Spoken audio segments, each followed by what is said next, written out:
Исяньмасис, кадар-ледуслар. Удалось ли разобраться в притяжательных окончаниях? Конечно. В процессе понимания. Да, но эта тема объективно непростая, потому что какие-то вещи, они сопоставимы, скажем, с русским языком, например, спряжение глагола. А вот эти окончания, ну такая совершенно достаточно необычная концепция. Причем мы говорили о том, что существует притяжательное местоимение, какое есть и в русском языке, и вот это притяжательное окончание, которое добавляется к существительному. Если чем-то из этого надо пожертвовать, то жертвуем притяжательным местоимением. То есть мой, меня не обязательно произносить, потому что китабым уже понятно, что это моя книга. Вот это принципиально. Ну, вероятно, в разговорной речи что-то многое может теряться, язык всегда стремится к упрощению. Но, скажем, в правильном татарском языке, насколько я понимаю, эта вещь достаточно принципиальная. Мы с вами уже немножко поговорили об образовании множественного числа. Помните, да, что, как правило, твердые, в твердом варианте окончания множественного числа – это лар, в мягком варианте ляр, и в словах, которые заканчиваются на м, н или н, окончание какое? Нар или нер. Вернемся к вопросительным словам. Помните, мы достаточно много информации получили из простой обиходной фразы «как дела?». Как она звучит? Да. Каким образом отвечают на этот вопрос? Конечно, как на все вопросы любопытствующих, всегда есть разные вопросы, возможности ответить. Уклончиво, прямо или как-то еще. Самый простой вариант, конечно, будем надеяться, что хорошо. Яхше. Если очень хорошо, то бик яхше. Ну, довольно часто еще говорят «эбет». В чем разница? Яхше – это хорошо или хороший, бик – очень. Бик яхше – очень хорошо. Эбет – это прекрасно, замечательно. Есть еще и другие. Но напомню, что из вопросительных слов, которые у нас с вами уже прозвучали, первым было слово «кто». Помните пословицу «кто не работает, тот не ест»? Как она звучит?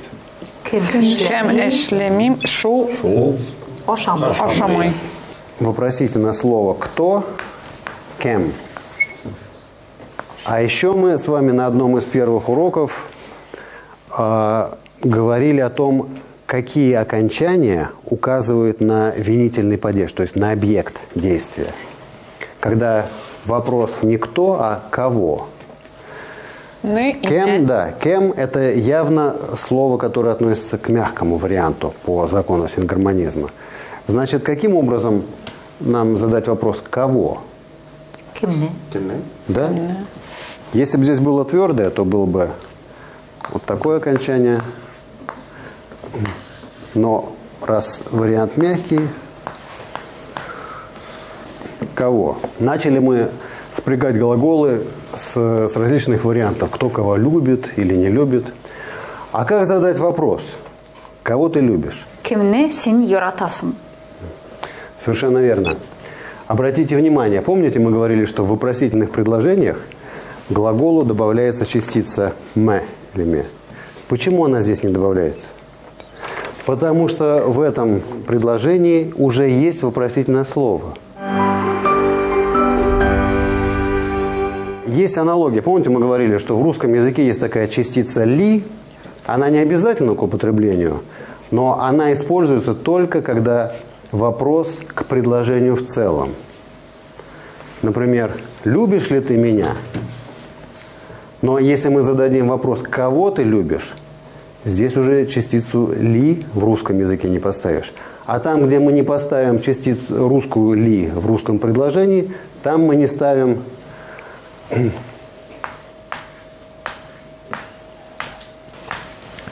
вот эти частицы вопросительные в татарском предложении. И чтобы задать вопрос, который сейчас Динара перевела, кого ты любишь?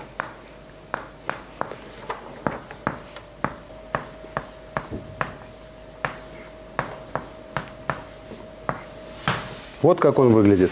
Син кемне яратасан. А как спросить, кого ты ждешь? Син кемне кетесен. Отлично. Кирилл, а как спросить, кого ты знаешь? Син кемне белясен. Отлично. То есть вот как и выглядит этот вопрос. Во-первых, вот каким образом мы образуем форму винительный падеж от слова «кто», «кем», «кемне», «кого». И тоже важный момент, что в случае, когда в вопросительном предложении имеется вопросительное слово, вопросительная частица «ме», не присоединяется к глаголу. Потому что вопрос передается никакой не частицей, а просто вопросительным словом. Дмитрий, а как это вопросительное предложение? Можно ли перефразировать, например, поменяв слова местами, используя вот эти частицы «мы», «ме»? Ну, как бы это звучало по-русски? Так, если сейчас «син кемне яратасан», ты кого любишь? Син меня яратасан. Ты кого-то любишь? Нет, можно, например, так сказать, намеком. Я знаю, что ты любишь, но не знаю кого. Ты кого-то любишь? Вот да, может быть, ты кого-то любишь? Не знаю, как. Вот. Да. То есть принципиально перефразировать, конечно, можно одну и ту же мысль всегда выразить по-разному. Даже не одним предложением, а целой развернутой структуры. Но принципиальный момент, что когда в предложении есть вопросительное слово, отрицательная частица уже не нужна. И если вдруг у нас возникло затруднение... Вопросительная частица. Вот эта вопросительная частица, которую мы присоединяем к глаголу, ну вот как сказать, ты меня любишь? Син меня яратасан. Вот. Вот здесь у нас присоединяется вот это «ме». Почему? Потому что здесь нет вопросительного слова. Это вопрос к предложению в целом. Ты меня любишь? Я не спрашиваю, кого ты любишь, кто тебя любит. А как спросить, значит, это ты кого любишь? А как спросить, кто тебя любит? Кемсене ярата. Кемсене ярата. Да, кимсене ярата. Опять? Да, правильно. Уже, да, опять уже есть вопросительное слово. Дмитрий, тогда правильно я понимаю, что вот изначально, когда мы составляли «кемне син яратасан», это неправильная постановка слов. Правильнее сказать «син кемне яратасан». Значит, вот это более обычное, более привычное. Иногда порядок слов меняется, если надо подчеркнуть. Кого именно? То есть, если я, например, слушаю от вас рассуждения о любви, и потом, наконец, хочу спросить, да кого ты, наконец, любишь? Нет, Сильвия Ротасан. В этом, когда вот эмоционально мы что-то хотим подчеркнуть, то может меняться порядок слов. Но более привычный, нейтральный. Когда мы так лениво спрашиваем, вопрос. ну а ты кого любишь? Он-то я знаю кого, а вот ты кого любишь? Сегодня. Как спросить, Дэвид, кто тебя знает? Я забыл, как будет знать. Знать? Белем, да, точно белем. Корень там бель. Кем, синем, сыны, белеме. Беля просто. Белем. Кем, синем, Да. белем. Если бы мы спрашивали, он тебя знает, тогда здесь нужно было бы поставить. Белясинне. А если я спрашиваю, то кем, это уже вопросительное слово. Мы уже знаем, чем вопрошающий интересуется. Просто «беле». У белесем? Правильно так сказать? «Ул», «сине». Нет, если она тебя знает, как спросить, она тебя знает? У белесем? Нет, тебя, она тебя. У сыне белесем? Беля? Белем? Да, белясин это ты знаешь. А она беля. Белям, белясин. Она, беля. Третье лицо, да? Когда он или она. А где здесь вопросительная часть? Вот в этом предложении нет. Это просто иллюстрация, что в предложении, где нет вопросительного слова, там требуется вот эта частица. Вот как сказать, она тебя знает? Ну-ка, попробуем. Ул сина беляма? Да? Да? Да? Отлично. Улбеля. Помнили? Звучит. Зафиксировали, да, вот этот момент? Что вопросительное слово отменяет вопросительную частицу. А тогда получается сказать «я знаю Сергея». Мин Сергей белем.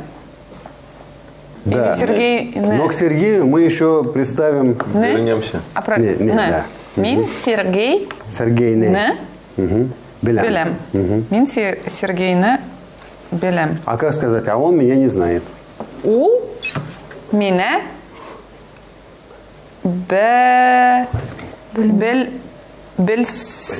бельми. Бельми, да. У меня бельми. Это не вопрос, это отрицание. Поэтому здесь не надо. Белям. Да это диагноз просто.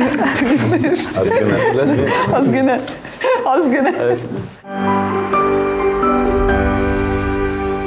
Раз уж мы заговорили о том, кто кого знает, и освоили притяжательные местоимения, то есть еще фраза, которую знают многие, как представиться. Вот мы с вами, когда познакомились, вы уже представились по-татарски. Как это звучало? Исинем Арина. Да. Значит, вот здесь как раз у нас что прозвучало?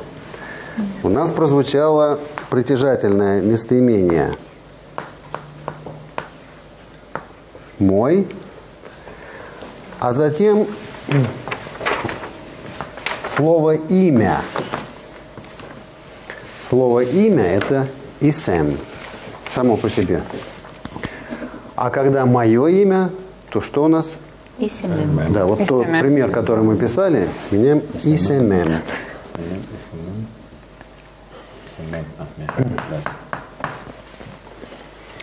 Меня зовут так-то. А как мы спросим? Твое имя какое? Senin ismin nişik? Да, значит, начинаем со слова «твой». Меняем, а «твой» у нас? Senin. Да.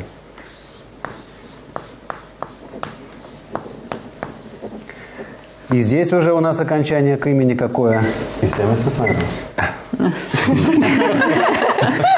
Немножко другое. Нет, вот слово «имя», смотрите, вот слово «имя» само по себе. Да. Синен и семен. Да, вот оно. Семен. И мы должны спросить, как? Нişik. Слово «как». Нişik. Ну, как дела было у нас? Нищек. Вот, да, это же самое. Твое имя как? Исинем исимен нишик. Синен и семен. Яхшы. А если мы обращаемся на «вы» или знакомимся с несколькими людьми, Sizin. значит, у нас «ваша». Уже из того, что мы на прошлом занятии рассматривали. Сезнянь. И здесь уже к имени у нас какое пойдет окончание? Исемен. Siz. Нет, это не глагол. Это притяжательное окончание. Семегес. Да. Исемегес. И опять-таки нищек как. То есть вот опять. Вот само слово. Имя. Исем. Мое имя, твое имя, ваше. Аланым исеме. Ну, их имя как бы, их имена тогда скорее. Да. Тогда если множественное число от слова имя, как у нас будет? İsimler. Исемлер. Семен. Их имена какие? Вот их пришли, их несколько. Исемнер, может быть. Как их зовут? На «м» кончается. Аллах. Да.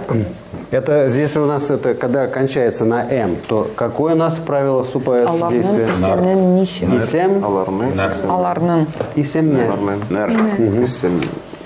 Аланым исемнер. Почему? Потому что, помните, мы писали слово «урам»?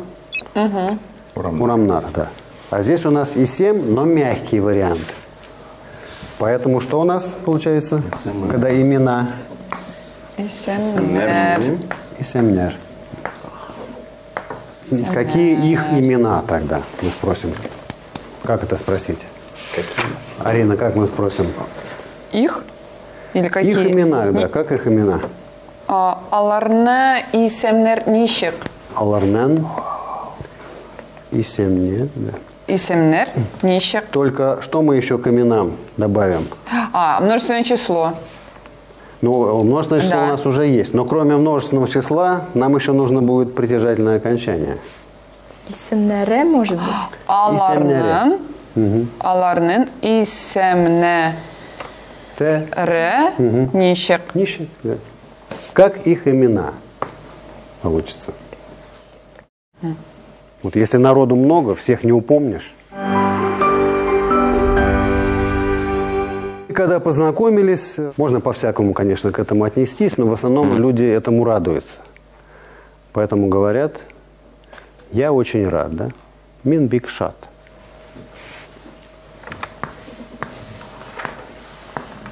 Вот у нас слово «очень». А это глагол, да? Нет, это радостный. Радостный? Я Шатлык. радость. Да, нет, вот это окончание лык, как саулык, помните?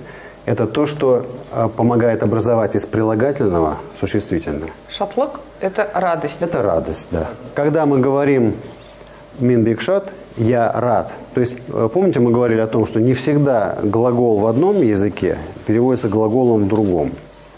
Очень такой популярный, которым мы отдельно будем заниматься, способ образования существительного из прилагательного – это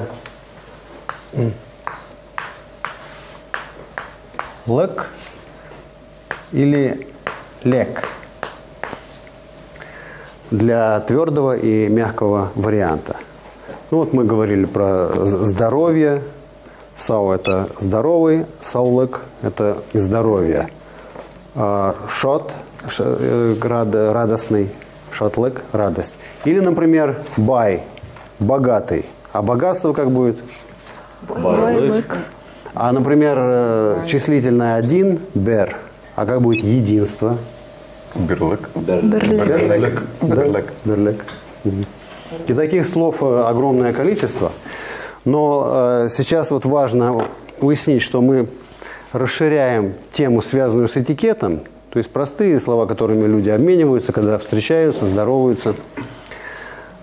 И каким образом те правила, которые мы осваиваем, проявляются в этих, казалось бы, простых словах. Да. Дмитрий, тогда получается глагол «шатлагыс»? Нет, шат – это радостный. Так. Радостный. А вот помните повелители, например, «радуйся»? Нет, глагол выглядит по-другому. Мы говорим о том, как из прилагательного образуется существительное. Глагола здесь пока нет. Глагол тоже есть, мы рассмотрим позднее. Но сейчас нас интересуют те окончания, которые преобразуют прилагательное в существительное. Это, как одно из наших правил. Вот. Но самое важное, каким образом мы задействуем вот эти притяжательные окончания в диалоге, да, и начинаем потихоньку знакомиться с вопросительными словами. Каким образом где они используются и каким образом они видоизменяются в зависимости от положения в предложении. Вот. На этом пока все. Рахмет. Сау болыңыз. Сау болыңыз.